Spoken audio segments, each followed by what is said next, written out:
안녕하세요. 이혼 전문 변호사 김보람입니다. 양육권 소송을 통해서 내가 아이의 양육권을 가지고 올 수 있다면 좋겠지만 양육권은 이제 상대방에게 인정되는 경우도 있습니다. 그렇다면 양육권이 없기 때문에 이제 평생 아이를 볼 수 없는 것일까요? 그렇지는 않습니다. 양육권이 없다고 하더라도 아이와의 이제 부자관계는 여전히 유지되고 있기 때문에 그 아이를 면접 교섭할 수 있는 권리가 있는데 이것이 법적으로 면접 교섭권으로 인정되고 있습니다. 오늘은 이 면접 교섭권에 대해서 설명드리겠습니다.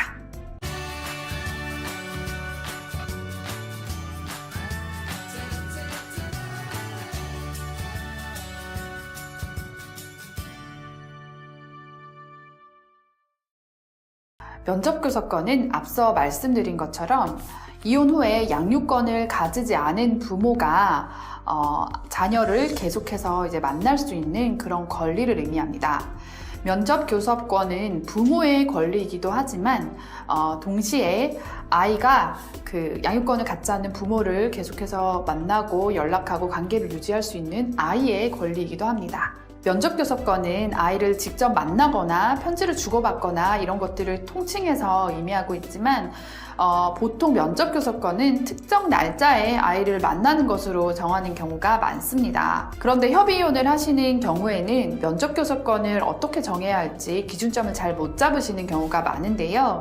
참고로 협의 이혼을 할 때 이혼과 아이들에 관한 사항은 반드시 정해져야 되기 때문에 면접 교섭권이 정해지지 않는다면 이혼 절차가 이제 완료될 수 없는 중요한 문제이기도 합니다. 이런 경우에는 이혼 소송에서 면접 교섭권이 어떻게 결정되고 있는지 일반적인 경우가 어떠한지를 참고하시면 좋을 텐데요. 저희가 이혼 소송에서 면접 교섭권을 정할 때는 통상적으로 한 달에 2번, 보통 둘째, 넷째, 토요일 혹은 첫째, 셋째, 토요일 이렇게 해서 1박 2일 면접 교섭을 진행을 하게 되고요. 추가적으로 겨울, 여름 방학에 3일에서 7일 정도 조금 길게 면접 교섭권을 이제 행사를 하게 되고 그리고 설, 추석 이런 주요 명절에는 1박 2일 정도를 하거나 아니면 특정 예를 들어 설에는 엄마랑 보내고 추석 때는 아빠랑 보내는 것으로 이제 정하는 경우가 많이 있습니다. 민법은 면접 교섭권을 양육권을 가지지 않은 부모의 일반적인 권리로 규정을 하고 있습니다. 하지만 이 면접 교섭권도 자녀의 복리를 고려해서 법원에서 그 제한을 둘 수 있는데요.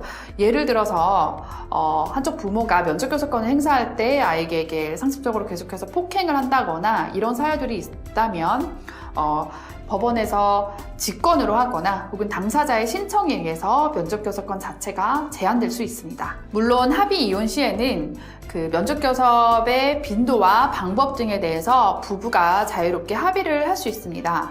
하지만 일반적인 면접 교섭권 형태를 벗어나는 극단적인 형태, 예를 들면 평생 아이를 보지 않는다거나 아이의 초등학교, 중학교, 고등학교 입학 시기에만 볼 수 있다거나 극도로 제한되는 형태로 합의를 하게 되는 경우에는 추후에 면접 교섭권 변경 심판 청구를 통해서 이제 변경될 수 있으니 이 부분도 이제 주의하시기 바랍니다.